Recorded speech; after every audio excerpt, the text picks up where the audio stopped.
अभी कितने थे अभी नहीं, उनके चाचा ही बताएंगे, अभी तो बेहोश पड़े हुए हैं। पहले विवाद हुआ था, गोली चली थी? हाँ, मेरे यहाँ गोली चला था, मेरे वहाँ चला था, और इसमें तो गवाह भी थे।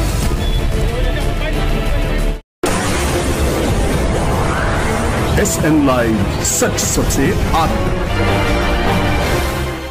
सिवान जिले में सिर पर कानून का साया नहीं, असाव थाना क्षेत्र में युवक की हत्या, थाना अध्यक्ष की भूमिका पर उठे सवाल। सिवान जिले के असाव थाना क्षेत्र के पिहुली गांव में शनिवार की शाम उस वक्त सनसनी फैल गई जब राइस मिल से लौट रहे धर्मेंद्र सिंह 43 वर्षीय की अज्ञात हमलावरों ने गोली मारकर हत्या कर दी। धर्मेंद्र अपने चाचा धर्मनाथ सिंह के यहाँ घर से लौट रहे थे जब पहले से घात लगाए बैठे अपराधियों ने उन पर अंधाधुंध गोलियां चला दी। गोलियों की गूंज सुनकर ग्रामीण घटनास्थल पर दौड़े, लेकिन तब तक अपराधी मौके से फरार हो चुके थे। धर्मेंद्र को घायल अवस्था में स्थानीय PSC ले जाया गया, जहां डॉक्टर ने उसे मृत घोषित कर दिया। घटना के बाद पूरे इलाके में दहशत का माहौल है। मृतक के परिजनों और ग्रामीणों में आक्रोश है। सबसे बड़ा सवाल यह है कि अगर धर्मेंद्र को पहले से जान का खतरा था तो स्थानीय पुलिस, विशेषकर असाव थाना अध्यक्ष ने उनकी सुरक्षा के लिए कोई कदम क्यों नहीं उठाया। थाना अध्यक्ष की निष्क्रियता पर सवाल। स्थानीय लोगों का आरोप है कि असाव थाना अध्यक्ष की कार्यप्रणाली पर पहले से ही कई सवाल खड़े होते रहे हैं।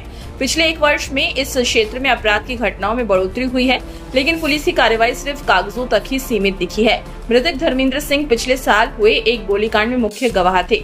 उनके परिवार ने कई बार स्थानीय पुलिस से सुरक्षा की मांग की थी, लेकिन उन्हें नजरअंदाज किया गया। 10:30 बजे के करीब मेरे पास फोन आया कि सुनो, हम स्कूल में थे कि मर्डर हो गया, गांव में गोली चल गया है। ये अपने चाचा को राइस मिल की तरफ से लेकर के आ रहे थे और पीछे चाचा भी बैठे हुए थे। और क्या हुआ कि डायरेक्ट सामने से लोग पहचान किए हैं, 4-5 आदमी थे, जो भी लोग थे वो लोग पहचान किए हैं गांव के लोग। क्या वो लोग आवेदन में क्या परिवार वालों जो लोग जानते हैं, चाचा कहाँ की घटना है? पिहुली, असाव थाना, ग्राम पिहुली। क्यों मारा गया? कुछ विवाद वगैरह? आपसी विवाद ऐसा तो अभी ऐसा है कि उनके ड्राइवर के साथ कुछ ऐसा विवाद था पहले से। इनके ड्राइवर के साथ? हाँ, इनके ड्राइवर के साथ। किससे विवाद था? क्या विवाद था? हाँ, बात था उनके आपस में, वो लोग झगड़ा किए थे और उसी को लेकर के लोग पता नहीं आपसी रंजिश ऐसा। गोलियां लगी हैं? 3 गोलियां लगी हैं। कौन लोग थे जो गोली मारे, कुछ पता चल रहा? अभी कितने तो कितने थे अभी नहीं, उनके चाचा ही बताएंगे, अभी तो बेहोश पड़े हुए हैं। अच्छा, क्या आवेदन में देते हैं। आप लोग से भी पहले, इसके पहले कुछ दिन पहले विवाद हुआ था, गोली चली थी? हाँ, मेरे यहाँ गोली चला था, मेरे वहाँ चला था, और इसमें तो गवाह भी थे। लेकिन मेरे यहाँ, हाँ, मेरे यहाँ चला, मेरा यहाँ राजनीतिक पर्पज से साजिश के तहत सब मैटर हुआ था। कब चला था ये? मेरे यहाँ वो चला हुआ था सितंबर में 2024 में। हाँ, 24 में। घर पे ही चला? नहीं, मेरे भाई को भी पहले चोट लगा। पहले कम से कम 25 की संख्या में लोग आए, आकर के हमारे भाई में ये हुआ। फिर 12 बजे रात में हमारे घर पे गोली चली। उसके बाद इतना होने के बाद हम डायरेक्ट SP साहब को दिए हैं, आवेदन दिए हैं उसमें ये गवाह जांच। हाँ, धर्मेंद्र सिंह गवाह थे। अब पता नहीं क्या है उनके साथ, कोई किसी के साथ कोई इनका कोई बात विवाद नहीं था, ठीक ना। अब किस रंजिश से लोग किए, उसके बाद उनको ड्राइवर के साथ हुआ घटना। ड्राइवर के बाद वो ड्राइवर लोग केस किए। किस जगह पे ये घटना घटी? पिहुली। आपके यहाँ जो सितंबर में घटना घटी थी वो किस जगह घटी थी? पिहुली में, मेरे ही गाँव में ही घटी। हाँ। अपना नाम बताइए। सोनू पांडे। कहाँ शिक्षक है? पिहुली, हम दरौली में ही। सोनू पांडे, जो कि मृतक के करीबी दोस्त हैं, ने बताया कि हमने कई बार थाने में गुहार लगाई थी कि धर्मेंद्र को सुरक्षा दी जाए, लेकिन हर बार हमें आश्वासन देकर टाल दिया गया। आज अगर समय रहते पुलिस ने कार्रवाई की होती तो एक बेकसूर की जान न जाती। चश्मदीद चाचा बेहोश, स्थिति गंभीर। धर्मेंद्र के चाचा धर्मनाथ सिंह, जो कि इस घटना के चश्मदीद है, गोलियों की बौछार और भतीजे की हत्या को देखकर सदमे में आ गए और बेहोश हो गए। फिलहाल उनका इलाज स्थानीय अस्पताल में चल रहा है। पुलिस का कहना है कि उनकी स्थिति सुधरने के बाद उनका बयान दर्ज किया जाएगा। पोस्टमार्टम का व्यवस्था हम लोग करा रहे हैं। जिस प्रकार से आपराधिक घटना जिले में बढ़ी है, कहीं ना कहीं जिला प्रशासन की लापरवाही के वजह से ऐसी घटना बढ़ रही है। सिसवन के चैनपुर रामपुर में भी घटना हुई है, जिसमें अभी तक 20 दिन हो गया अपराधी नहीं पकड़े गए। ये भी घटना हो गई, पूर्व में भी विवाद था। किसकी? जिला प्रशासन में किसकी लापरवाही है? जिला प्रशासन जो कैप्टन है, SP हैं, थाना प्रभारी हैं, मैं उन्हीं को दोषी मानूंगा।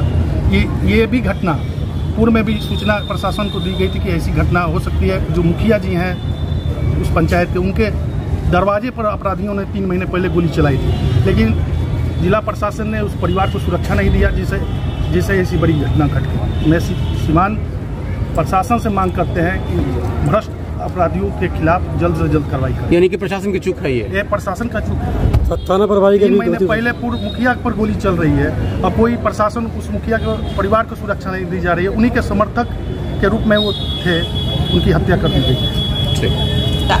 पुलिस की प्रतिक्रिया क्या काफी है?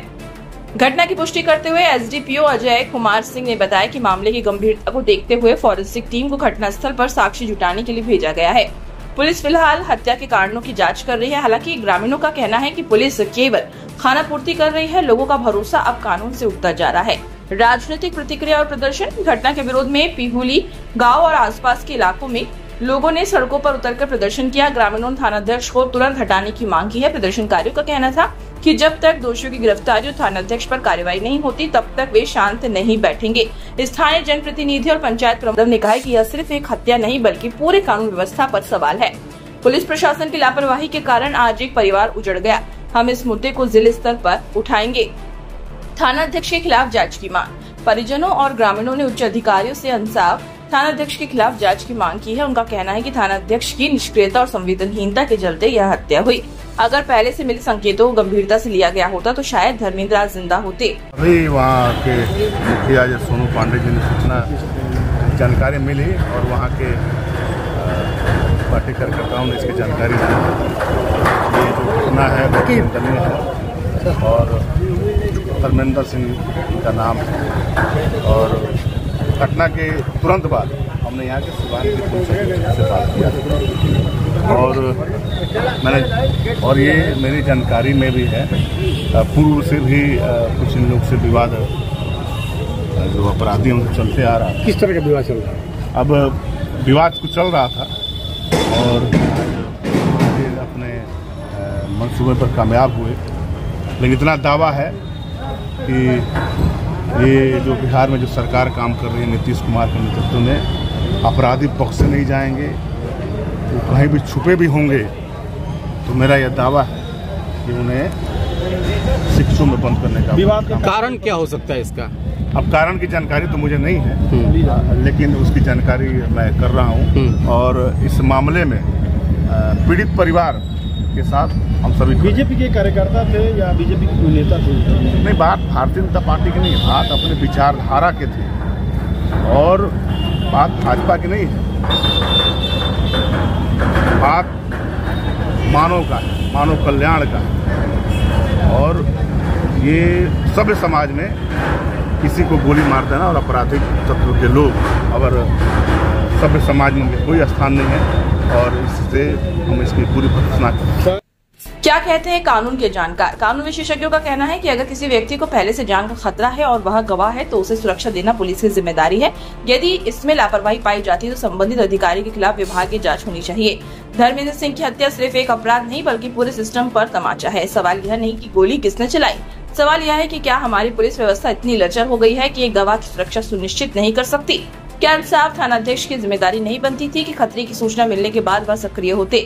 यह घटना प्रशासन और कानून व्यवस्था दोनों के लिए एक चेतावनी है। जब तक लापरवाह अधिकारियों पर कार्रवाई नहीं होगी तब तक ऐसे अपराध दोहराए जाते रहेंगे और आम जनता खुद को असुरक्षित महसूस करती रहेगी। ब्यूरो रिपोर्ट, सिवान उमर इरशाद, SN लाइव न्यूज, दिल्ली। देश और दुनिया की ऐसी ही खबरों को पाने के लिए जुड़े रहिए हमारे साथ। और हाँ, अगर आप वीडियो को फेसबुक पर देख रहे हैं तो हमारे फेसबुक पेज को लाइक करें और अगर आप यूट्यूब पर देख रहे हैं तो यूट्यूब चैनल को सब्सक्राइब करना मत भूलिए। वीडियो को लाइक कीजिए, शेयर कीजिए और अपने कमेंट जरूर दीजिए।